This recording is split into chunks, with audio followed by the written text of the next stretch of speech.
KBS 한민족 방송 보고 싶은 얼굴 그리운 목소리 이소연입니다. 해외에서 오래 살다가 한국으로 돌아온 동포들 중에 복수 국적을 가진 분들이 계십니다. 이분들 중에서 세금은 안 내면서 기초연금은 받는 복수 국적의 노인들이 최근 10년 동안 5배나 늘었다고 하는군요. 기초연금을 받는 분들이 늘어난 만큼 이들에게 지급되는 돈도 늘어날 수밖에 없는데요.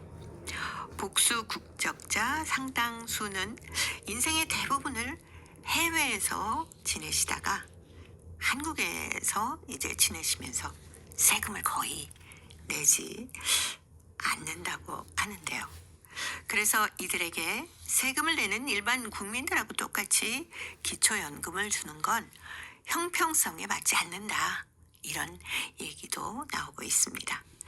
과연 복수국적 그 노인분들에게 기초연금을 지급하는 것 어떤 타당한 일인지 많은 분들이 의견이 참 많으네요. 자, 오늘 첫 곡 임채무입니다. 9988 내 인생.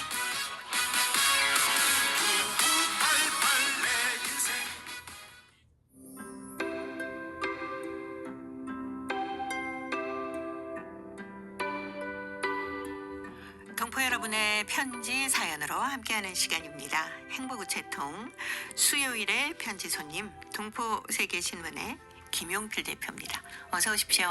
네, 안녕하세요. 자, 먼저 복수 국적이 무엇인지 우리 동포분들도 복수 국적을 갖고 계신 분이 얼마나 되는지 좀 설명부터 부탁드립니다. 네, 복수 국적, 쉽게 말해서 국적을 2개 이상 갖고 네. 있는 사람들을 말을 하죠. 그래서 복수 국적은 태어나서부터 이 국적을 2개의 국적을 갖게 되는 경우, 그래서 선천적 복수 국적자가 있고, 네. 그리고 나중에 이제 부모님들이 다른 국적으로 기여를 한다거나 뭐 그런 걸로 인해서 본인도 또 이렇게 2개의 국적을 갖게 되는 거. 그래서 그런 거를 이제 후천적 이 복수 국적이라고 그래요. 네. 그래서 이 복수 국적이 참 우리나라 같은 경우는 남자들 같은 경우는 병역 문제가 있고, 네. 그리고 아까 말씀드린 것처럼 또 나이가 드신 분들 같은 경우는 기초연금 수령 문제가 있어서 네. 이 복수 국적을 허용을 하느냐 안 하느냐에 대해서 그렇죠. 상당히 사회적으로 뭐랄까 민감하다 그럴까? 네. 네, 뭐 그런 부분이 있는 것 같습니다. 예. 근데 기초연금 받으시는 복수 국적자 노인분들이 아니 10년 새 5배가 늘었다면서요. 그만큼 이제는 뭐 해외에서 그냥 출생을 해서 네. 다시 한국으로 오게 되는 그런 경우도 있고. 네. 어쨌든 뭐 재외 동포들 중에서도 이 복수 국적자가 이제는 점점 늘어나는 그런 추세라고 볼 수가 있죠. 네.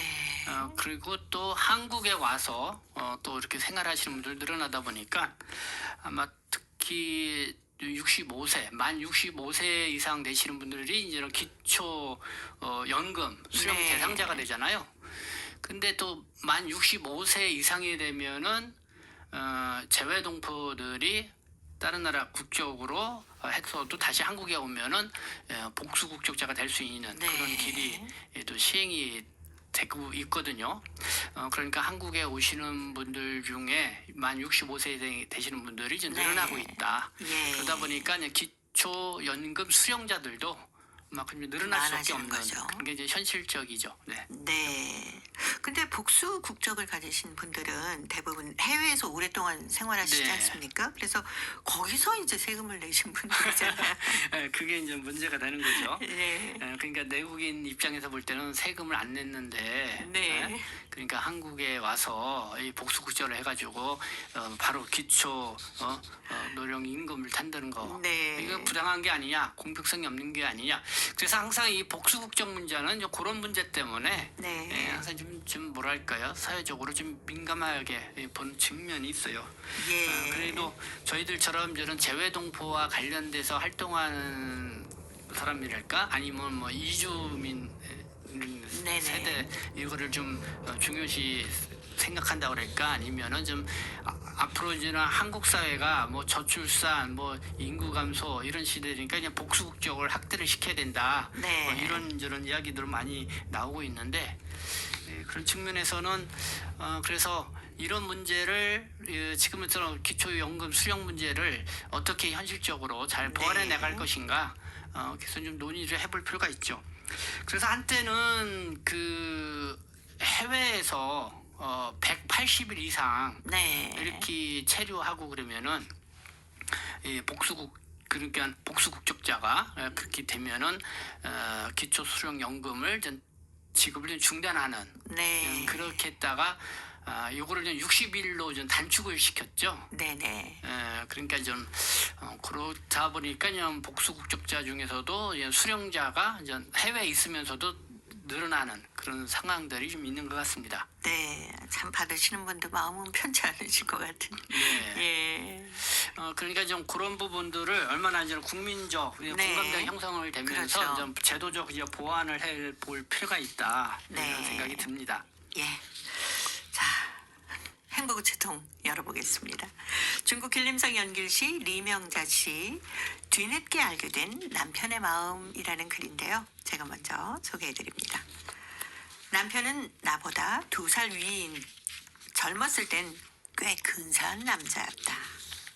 퇴직 전엔 회사에서도 중임을 떠매고 동분서주하더니 퇴직 후부턴 친구도 별로 만나지 않고 늘 집에만 박혀있는 삼식이가 돼버려 얼마나 귀찮고 미운지 친구들 만나러 나가라 해도 소파에 엉덩이 붙이고 앉아있으면 하루 종일 핸드폰만 가지고 뭐 고스톱이나 게임 같은 걸로 시간을 보낸다.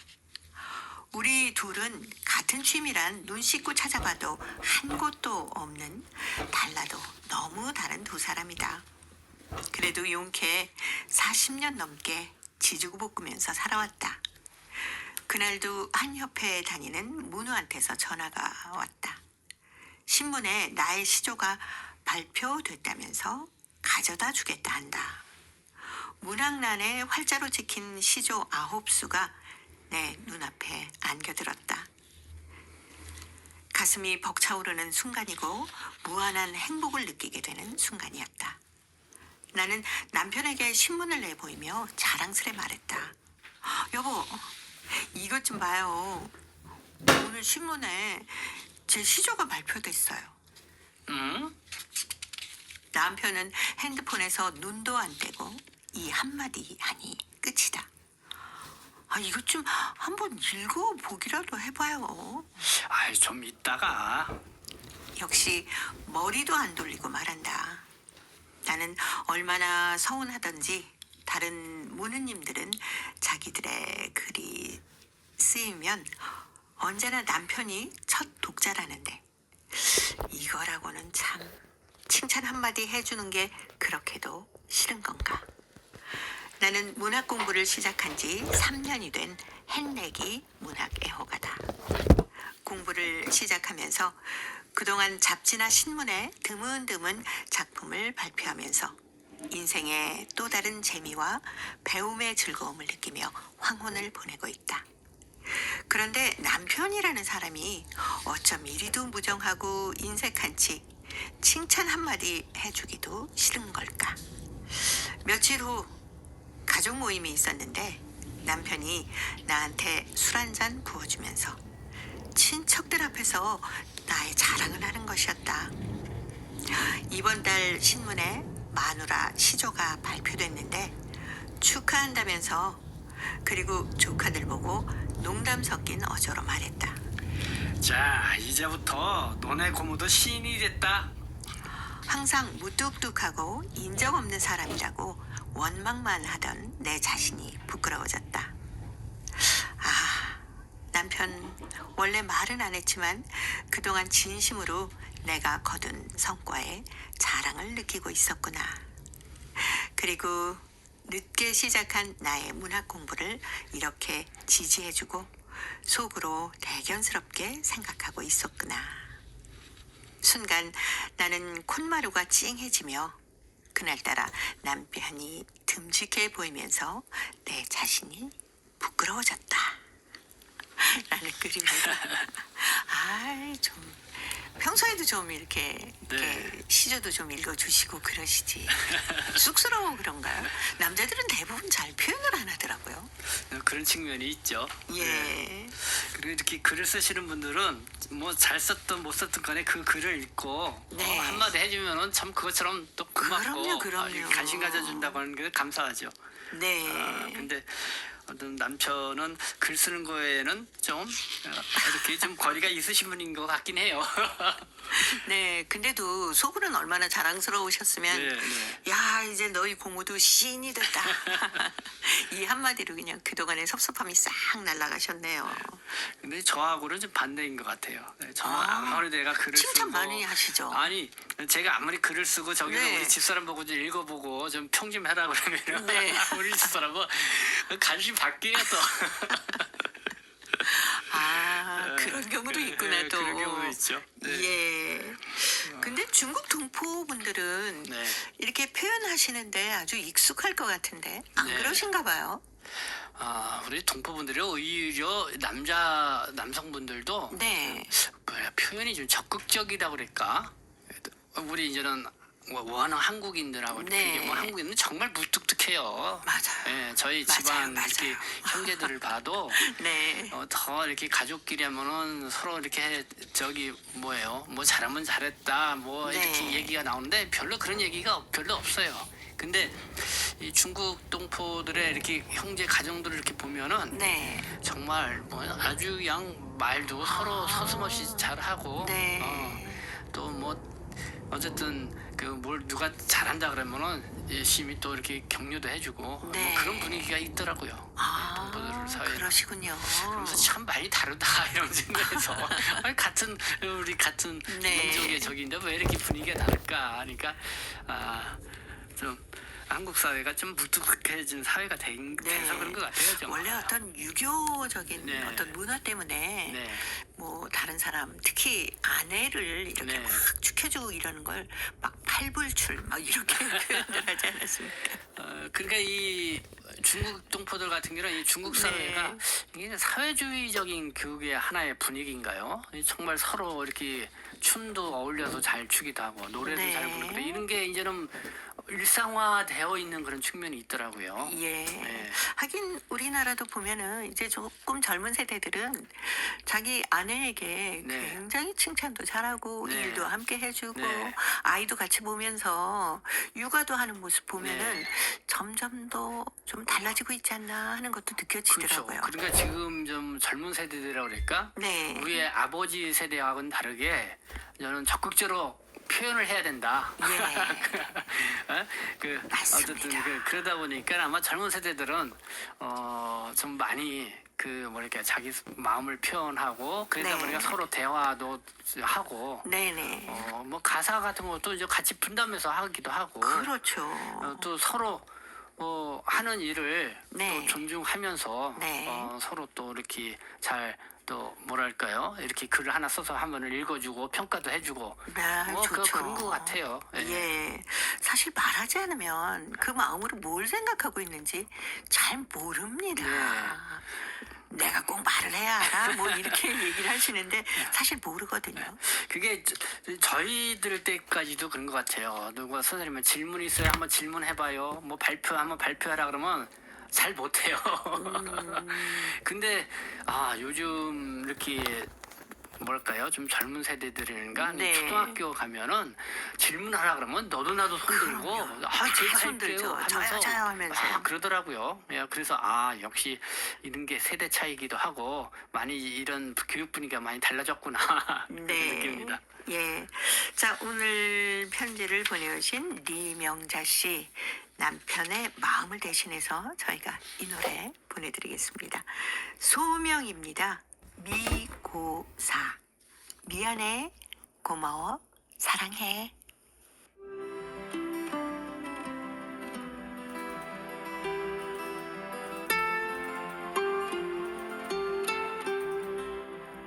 동포 여러분의 따뜻한 사연으로 아름다운 추억을 만들어 드립니다.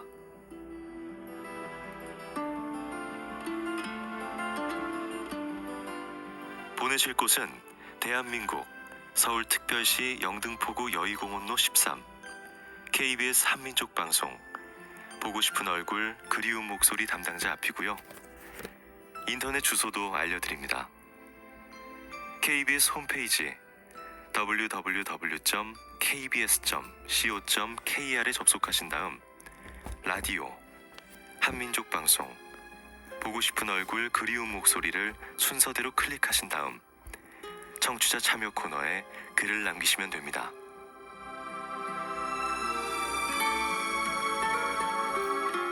정다운 이야기와 아름다운 음악이 있는 보고 싶은 얼굴 그리운 목소리 동포 여러분과 늘 함께하겠습니다. 수요일의 행복우체통 동포 세계신문의 김용필 대표와 함께하고 있습니다. 자, 오늘 두 번째 사연 중국 흑룡강성 영안시 백은혜 학생이 보내왔습니다. 시간의 가치라는 글인데요. 김용필 대표가 소개해드립니다. 시간은 우리 곁에서 조용히 흘러간다. 어제는 아무리 화려했어도 오직 추억일 뿐이다. 하기에 추억과 함께 사라지는 어제를 미련하지 말고 차려진 오늘을 보람차게 살아야 한다. 일찍이 노신 선생은 시간은 해면 속의 물과 같다고 말씀을 하셨다. 뜻인즉 더 많은 시간을 얻으려면 애써 짜내야 한다는 것이다. 한번 가면 다시 돌아오지 않는 시간은 소중하다. 어떤 재간둥이 마술사도 시간을 다시 돌려오지 못한다. 하기에 우리는 시간을 금싸락같이 아껴야 한다. 사람들은 항상 생명의 짧음을 탄식한다. 그것은 생명은 제한되었기 때문이다. 생명이 무한하다면 탄식이나 후회 같은 것도 존재하지 않을 것이다. 1분이나 10분이면 계산 문제를 몇 문제 풀고 한 편의 짧은 이야기를 읽을 수 있으며 단어 몇 개를 이을 수도 있다. 1시간이면 많은 지식을 얻을 수 있는 수업을 들을 수 있고 하루의 시간이면 작은 소망 하나 실현할 수 있지 않을까 하는 생각이다. 인생은 짧지만 자신의 일상을 돌이켜보면 매우 많은 스토리가 있다. 우리의 신분이 학생인 만큼 우리는 오직 학습에 매진하는 정신으로 하나라도 더 배우는 자세로 시간을 효과적으로 응용하여야 한다. 이런 배움의 황금기를 허송한다면 나중에 중년이나 노년에 가서는 후회하기가 십상이다. 지금의 1분 1초를 소중히 여긴다는 자체가 어찌 보면 자신의 일상을 아끼는 것이다. 작은 소망이라도 하나하나 착실하게 이루어갈 때 시간에 의미가 부여되고 보람이 있게 되며 결코 헛되이 보내지 않았다는 반론이 될 것이다. 네, 흑룡강성 영안시 백은혜 학생 지금 중학교 2학년입니다. 네. 이런 철학적인 글을 아, 그래요? 저도 참 읽으면서 네. 중학교 2학년에서 이 정도의 시간에 대한 그러니까요. 생각을 갖고 이렇게 글을 썼다는 게 네, 참 대견하죠. 이거 생각하는 그 깊이가 있구나. 예. 네. 사실 한 번 지나간 시간은 네. 절대로 되돌릴 수가 없잖아요. 네. 이게 살다 보면은 그런 생각들 많이 하지 않습니까? 그렇죠. 하여튼 뭐 시간 이렇게 지나고 나면은 정말 그때 그 시간을 다시 돌아갈 수 없을까 이런 생각들 많이 하잖아요. 네. 자, 그렇다면은 우리 은혜 학생이 얘기한 것처럼 이 시간을 정말 소중하게 잘 쓰려면 어떻게 해야 될까요? 일단 우리 김용필 대표님은 어떤 생각이 드세요? 시간이 금싸락과 같다라고 네. 느껴야죠. 우리 저 백은혜 학생이죠. 그러나 우리가 시간이 그렇게 소중한지 모르고 그냥 네. 허송세월로 보내는 사람들도 있어요. 네, 뭐 내일 하면 되지. 네, 막 이렇게 생각하기 그렇죠. 쉽잖아요. 네, 그냥 시간이 아까운 줄 모르고 네. 그냥 잠도 많이 자고 어쨌든 그 생을 오래 살려면은 네. 잠을 좀 줄여야 되잖아요. 그래야 좀 하루라도 오래 사는 거 아닌가요? 물론 좀 건강을 해칠 정도로 그렇죠. 하면은 모르겠지만 그거는 아니고. 예. 네. 그만큼 시간을 정말 알차게 잘 보내는 그런 게 이제 필요하다. 이 시간의 소중함을 우리가 네. 느끼는 게 필요하다 이런 생각이 듭니다. 예. 그리고 어떻게 하면은 좀 그 똑같이 주어진 시간을 네. 보람 있게 잘 쓸 수 있는지 평소에 좀 많은 생각을 하면서 네. 지내다 보면 그런 어떤 여러 가지 생각이 들지 않을까 네. 싶기도 해요. 근데 지금 가끔씩 그런 게 있어요. 네. 이 시간에 쫓기면서 사는 사람들도 있어요. 많죠. 그러다 보니까 이제는 바쁘게 보내는 거야. 네. 하루에도 몇 개씩 일을 하고. 아, 근데 그렇게 바쁘게 보낸 것 같은데 나중에 생각하면은 허무한 게 있어요. 내가 뭘 했지? 네. 뭐 많은 거를 한 것 같은데 뭘 했는지 모르는 그런 게 있잖아요. 그러니까 내게 주어진 시간이 있다고 하면은 어떻게 요거를 효율적으로 잘 써서 내가 허무하지 않게 네. 이 시간을 쓸 것인가. 근데 우리가 이 바쁘게 생활하다 보면은 생각할 시간이 없잖아요. 그렇죠. 그러면 생각할 시간이 없다 보면은 뭔가 좀 깊이 없는 삶을 살게 되죠. 뭐 글을 쓴다 하더라도 책을 읽는다 하더라도 영화 한 편을 본다 하더라도 충분히 거기에 시간을 들여서 네. 깊이 있게 어떤 그 책도 보고 영화도 보고 그렇게 했을 때 그 책과 영화를 본 게 나한테 쏙쏙 들어와서 예. 뭔가 남는데 그냥 급히 보는 거예요. 그러면은 겉핥기식으로만 보는 거죠. 시간은 흘러가고 그렇게 되면은 뭐 시간을 보내서 책도 읽고 영화도 읽고 글도 쓴 것 같은데 네. 결국은 충분히 어떤 생각할 시간을 같이 갖고 가지 않았기 때문에 그 소중한 거를 찾지 못하고 그냥 넘어가는 거 있죠. 예, 똑같은 시간을 보내더라도 그렇죠. 좀 사색하는 시간을 가지면서 시간을 보내면 좀 더 보람 있게 쓸 수 있을 것이다. 우리 예. 좀 백은혜 학생 같은 경우는 참 깊이 있는 네네. 그런 글을 쓰는 거 보니까 정말 충분히 생각할 시간을 가지면서 이렇게 생각을 하는 것 같아요. 그리고 맞아요. 나는 생각하는 시간이 중요하다고 생각이 들어요. 네. 우리 김영필 대표님과는 또 다음 주 약속드립니다. 고맙습니다. 네, 감사합니다. KBS 한민족 방송 보고 싶은 얼굴 그리운 목소리 듣고 계십니다.